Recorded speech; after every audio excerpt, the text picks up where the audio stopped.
El 17 de agosto pasado, un avión civil Fokker de la compañía Sudan Airways era derribado por un cohete SAM-7 poco después de despegar de la ciudad de Malakal, a 680 kilómetros de Jartum. 57 pasajeros y 3 tripulantes perecían en la tragedia. Inmediatamente, el Ejército Popular de Liberación del Sudán se hacía responsable del atentado. 3 días antes, había anunciado que derribaría cualquier avión que sobrevolase el territorio controlado por ellos. El hecho hacía que este movimiento guerrillero, hasta entonces prácticamente desconocido en el mundo, saltara a la notoriedad. Hace meses que En Portada trataba de realizar un reportaje sobre esta guerrilla. El pasado mes, En Portada obtenía al fin el permiso para viajar al sur de Sudán. El reportaje que verán a continuación es una exclusiva. Es la primera vez que un equipo de televisión ha filmado al Ejército de Liberación del Sudán en el corazón de la guerrilla, acompañado a su líder, el legendario John Garang, y a sus soldados a través de las sabanas del sur del Sudán.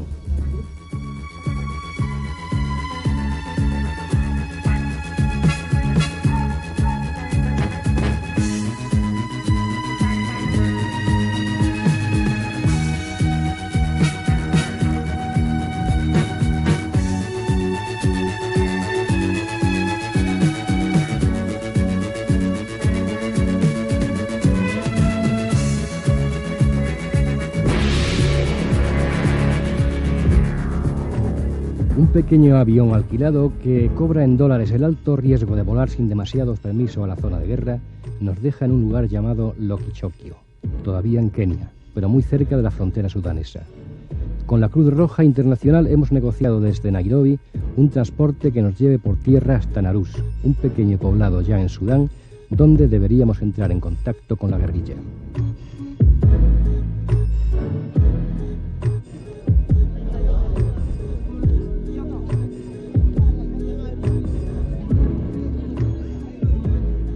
Narus ha cobrado una gran importancia desde que comenzó la guerra hace 3 años. Narus es el centro único de la Cruz Roja en el sur del Sudán, desde donde puede realizar muy difícilmente su labor humanitaria.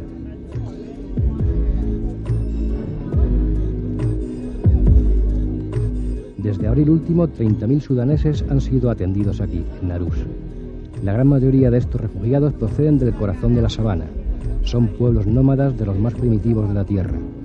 La tribu principal que les da nombre es la de los Toposa, y tienen un rígido código de conducta que es el principal punto de atención de la Cruz Roja. Los niños son los últimos en comer. Primero son los hombres, después las mujeres, y si queda algo, los niños. Este código, en una época de sequía y guerra, se convierte en una dramática mortandad infantil.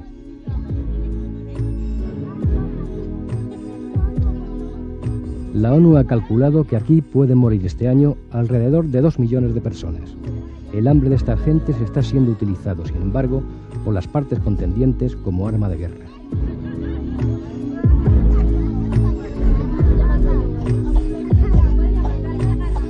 La inseguridad que produce la no autorización de vuelos en su territorio por parte de la guerrilla del Ejército de Liberación del Sudán la utiliza el gobierno de Jartum como argumento para prohibir los vuelos humanitarios a la zona del hambre. Las ciudades de Malakal o Wau en el sur y sudoeste, y las provincias sureñas de Ecuatoria y el Alto Nilo. Por su parte, John Garang, el jefe máximo de la guerrilla, nos diría que él no se opone a ningún tipo de ayuda, pero que primero hay que tratar con él. Certainly we would have an operation not coming from Khartoum.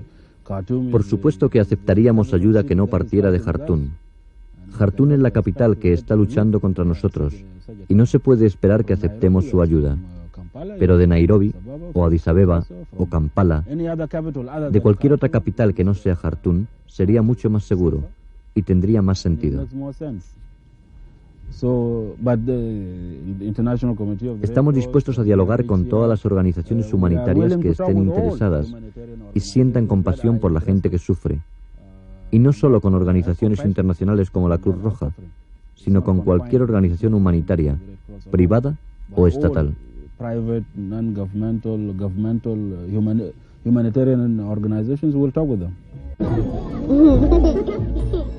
La realidad es que tanto Garang como el gobierno de Jartum están jugando con la vida de millones de personas como estas que pasan hambre y mueren a diario, mientras los alimentos, las medicinas, la ayuda internacional se bloquea en Jartum, en Kampala o en Nairobi, en aras de una guerra de nervios y de hambre paralela a la guerra efectiva de las armas.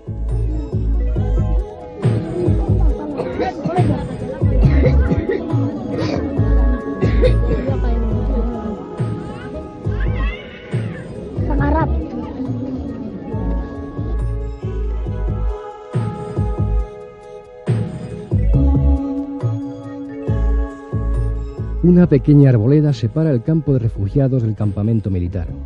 Vemos ya los primeros fusiles Kalashnikov, las primeras señales de una guerra cercana.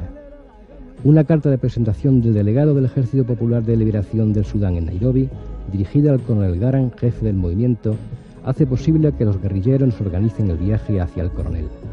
El camión en el que rodamos por trochas, la mejor de las veces, campo a través muchas más, va cargado hasta los topes de bultos y cajas. Cuando llegamos a nuestro destino a la madrugada del día siguiente, nos enteraríamos de que habíamos viajado sobre un auténtico polvorín. Armas, municiones, dinamita, bombas, y todo el mundo fumando sin parar.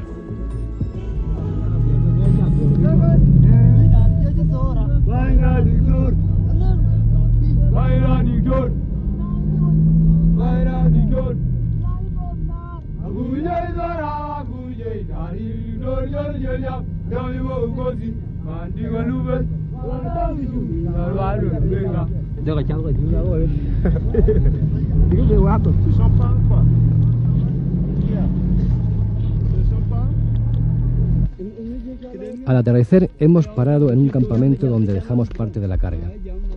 A los guerrilleros les encantan nuestros cigarrillos. En el sur del Sudán no hay tabaco y al principio pensábamos que lo que estos soldados fumaban eran cualquier sucedáneo de la sabana. Ellos lo llaman bongo y no es otra cosa que la semilla y los tallos triturados y secos de la marihuana. Sus efectos les hacen particularmente agresivos.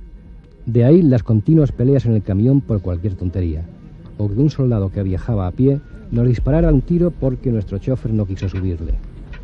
El incidente terminó con el agresor atado con una res en el suelo. Nuestra cita con el coronel Garang era en un lugar cerca de Akapoeta, donde hasta hacía poco se estaba combatiendo. Sin embargo, estábamos pasando por un periodo de calma en la lucha. Durante el viaje paramos en poblados donde la guerrilla confraterniza con las gentes. Se provee de leche y recluta ocasionalmente a algún voluntario. También nos enteramos de las medidas estrictas de seguridad ordenadas con respecto a nosotros. Constantemente se nos prohíbe filmar, a veces cosas tan absurdas desde el punto de vista militar como este poblado.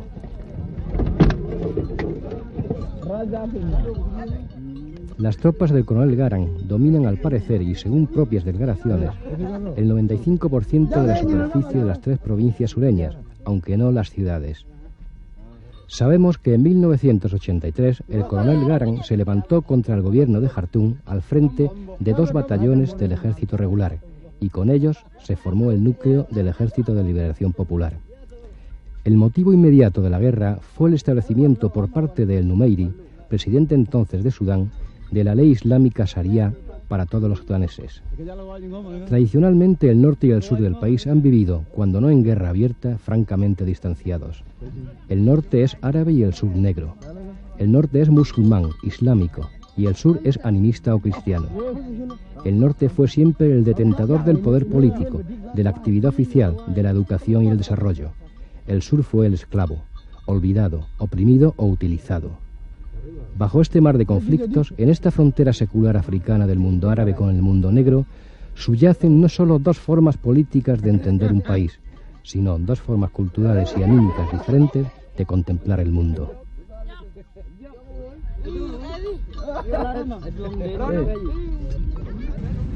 La principal ayuda le viene a Garang de Etiopía. Estos camiones son un ejemplo, aunque no muy encomiable, ya que se averiaban cada 200 metros. Son de fabricación rusa y sobre ellos estuvimos varios días con sus noches. A remolque llevábamos un viejo todoterreno sin motor, pero con un flamante cañón sin retroceso de fabricación española, concretamente de la fábrica de armas de Avilés.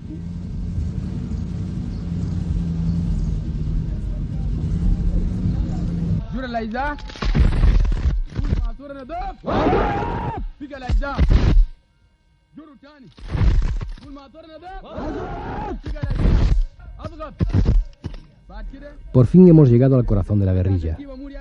Los soldados están bien entrenados y son muy profesionales, ya que los cuerpos de élite, como este que hace ejercicios con el arma personal, proceden del ejército regular. Suele ser muy frecuente el paso de soldados gubernamentales a la guerrilla, ya que gran parte de sus efectivos proceden del Sudán Negro, del sur. Aquí, en un lugar desconocido para nosotros e imposible de señalar con exactitud en el mapa, tras 2 días de viaje sinuoso por la sabana, encontramos por fin al coronel John Garang. Nunca abandona su rifle de asalto AKM, especialmente fabricado para él en Hungría y numerado con el 000. El líder máximo y legendario del Ejército de Liberación de Sudán gusta llamarse Dr. John, y efectivamente se doctoró en Economía Agrícola en la Universidad Norteamericana de Iowa. Mimado por el Numeiri y respetado por el alto Estado Mayor sudanés, este coronel de 46 años desapareció en Jartum en mayo de 1983, para reaparecer 2 meses después, firmando un manifiesto en el que se pedía al gobierno islámico de Jartum democracia, socialización y laicismo. José Luis Márquez, José María La Peña, José María, José Luis y Andrés. Andrés. Very good. We want to create a new Sudan. We call it the process of national formation. Queremos crear un nuevo Sudán. Lo llamamos el proceso de formación nacional. El Sudán está compuesto de muchas nacionalidades diferentes que alguna gente llama tribus, aunque realmente nunca se han fusionado. Lo que nosotros queremos es un país donde todas las nacionalidades cuenten y que de alguna manera se unan para que exista cohesión entre ellas y no luchen entre sí, cosa que hemos estado haciendo los últimos 30 años, desde la independencia de 1956. Queremos crear un país en el que la gente se sienta sudanesa, sea del norte, del sur, árabe o africana. Sea la que sea la tribu a la que se pertenezca, debe prevalecer el sentido de ser sudanés, de pertenecer a un nuevo Sudán. Y no queremos recurrir a ningún tipo de sectarismo, sea basado en la religión o en la raza. Esto se puede hacer, aunque no se ha conseguido en los últimos 30 años.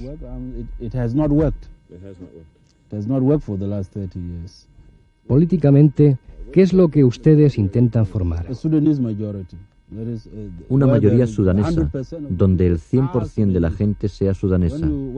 Cuando hablamos de mayorías no basadas en un sistema democrático, estamos hablando de la religión o de la raza, que no son fenómenos de índole democrática.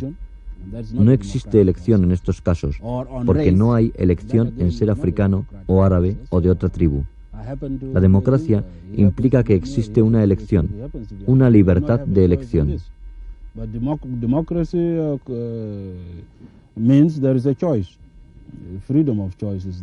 ¿Es entonces la libertad de elección el principal motivo de esta lucha? Nosotros luchamos por la libertad de elección. Luchamos por la democracia.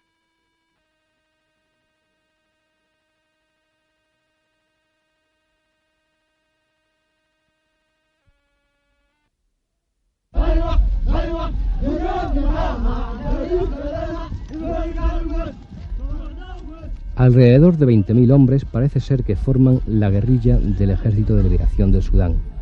¿Quién arma estos 20.000 hombres? Es algo que pertenece al saco roto de la financiación militar internacional.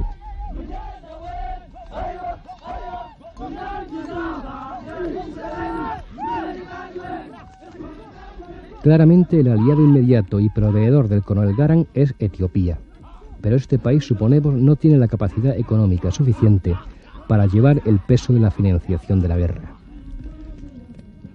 Hubo una época en la que Libia parecía ayudar a Garang, sin embargo nunca pudo suceder algo tan contra natura. Libia es musulmana y nada más lejos de Gaddafi que desear en Jartum un régimen cristiano. El armamento es prácticamente en su totalidad procedente del este europeo, pero esto tampoco quiere decir gran cosa. En buena lógica a Garang podría ayudarle los Estados Unidos o incluso Israel. Naturalmente no tenemos constancia de tales cosas.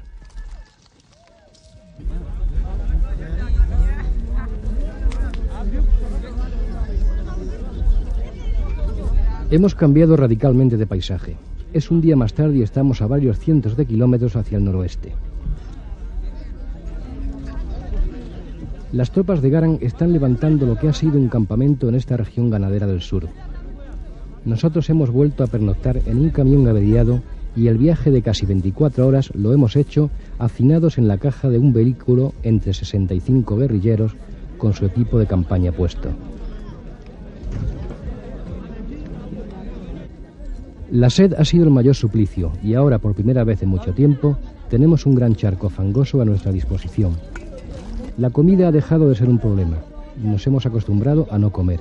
O el ayuno o una pasta negra hecha con algo parecido a harina, de mijo, de sorgo o de algarrobo, porque nunca supimos de qué se trataba, azúcar y agua fresca. Durante el tiempo que estuvimos con la guerrilla, bebimos lo que ellos, comimos lo que ellos y dormimos donde ellos, en el suelo.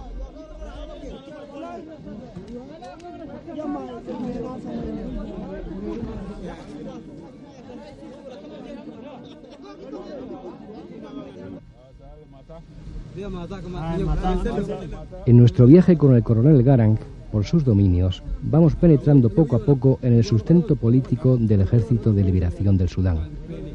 A la llegada a un lugar habitado, el coronel tiene siempre un tiempo para hablar con los delegados políticos de los poblados, porque la guerrilla solo es el brazo armado del Movimiento Popular de Liberación del Sudán.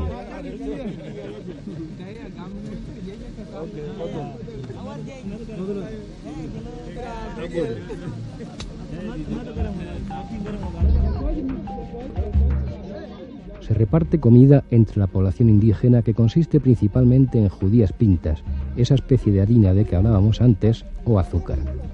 La dieta de estos pueblos es pobre en proteínas, a pesar de lo que pudiera suponerse al verles con grandes rebaños de ganado.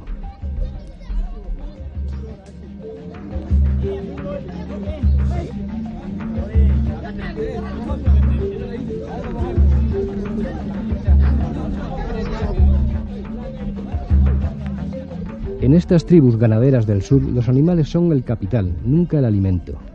La riqueza de una tribu es el número de vacas que posee. No se las come jamás. Todo lo más aprovecha su leche y la sangre. En el sur del Sudán hay 3 grandes etnias a las que pertenecen un extenso abanico de tribus. Estas etnias son los nilóticos, los amíticos y los sudánicos. Parece ser que los de la lengua nilótica son los más antiguos de la región. Sin embargo, la casa con muchas puertas que es Sudán, nada menos que tiene frontera con 8 países, hace que la ósmosis de tribus por estas fronteras sea normal. El coronel Garang pertenece a la tribu de los Dinkas, de la etnia nilótica, la segunda en importancia del país y que representa el 20% de la población.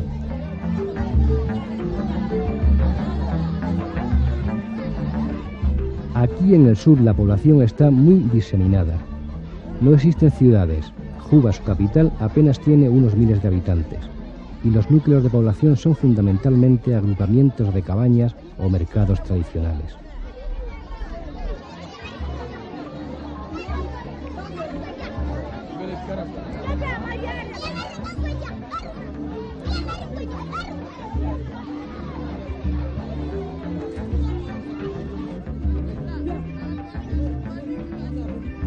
Bajo la mirada temerosa de estas gentes se esconde el miedo ancestral al extranjero, porque no hay que olvidar que Sudán fue el país africano que más esclavos produjo a lo largo de la historia, es decir, desde la consolidación del poder árabe.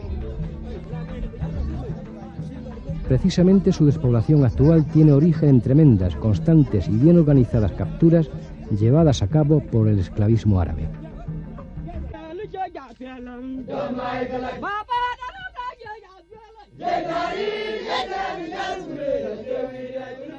Esta es una sesión de doctrina política de la guerrilla. En realidad se trata de dar a los soldados una base ideológica de una forma emotiva y práctica para la guerra. Por eso las canciones.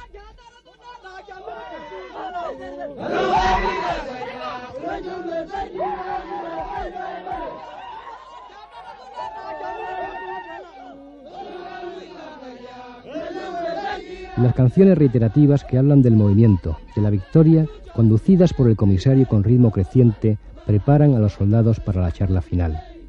En ella se analizan los diferentes aspectos del libro político del Movimiento de Liberación, el Manifiesto. Publicado en 1983, el Manifiesto es un folleto que habla de los movimientos liberadores del Sudán, de los problemas del país, cómo atajarlos y quiénes son los amigos y enemigos del movimiento.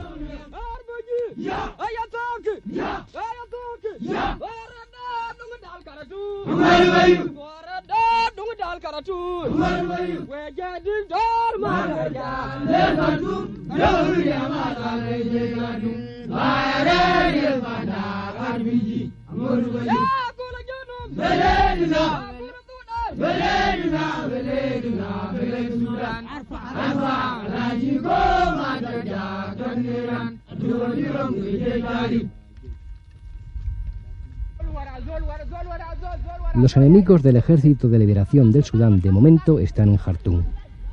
El gobierno central parece haber tomado la decisión de una táctica defensiva. La guerrilla domina prácticamente todo el sur y sobre todo los campos fértiles, pero no tiene ciudades, que es donde se atrincheran los gubernamentales.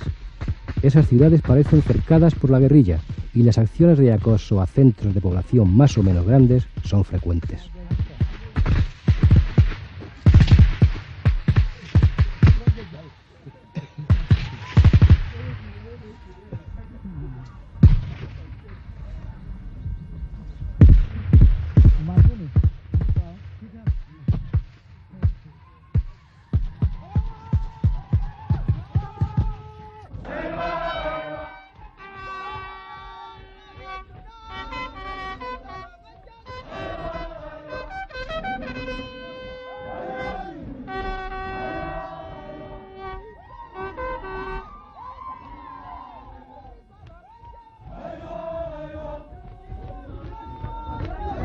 Hemos llegado con el coronel Garang al final del viaje y nos dicen que estamos en Buba, una población muy cercana a la frontera con Etiopía, al sureste del país.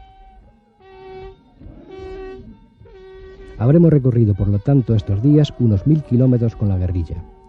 Aquí en Buma, Garang tiene por el momento su cuartel general, que tampoco se nos permite filmar. Es, no obstante, un campamento militar que se nota permanece estable desde hace muchos años. Hasta aquí llegan los notables de las tribus de la comarca para rendir homenaje al coronel.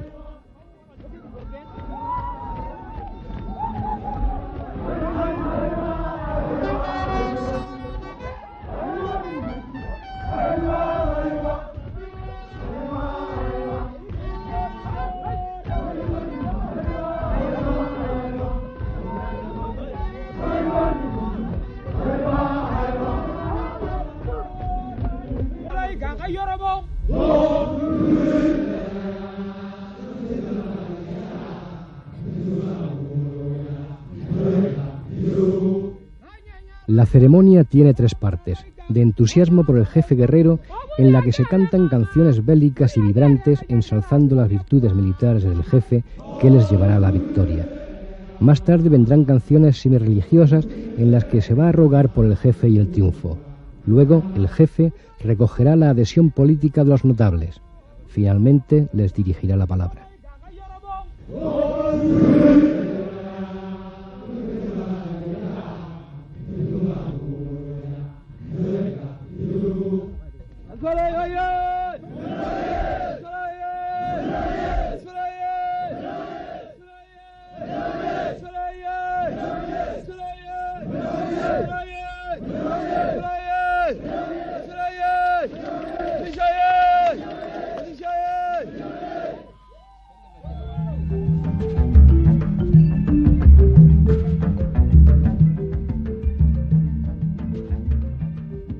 Durante el tiempo que estuvimos con el Ejército de Liberación Popular del Sudán, tuvimos que echar mano muy a menudo de la foto fija ante la prohibición de filmar.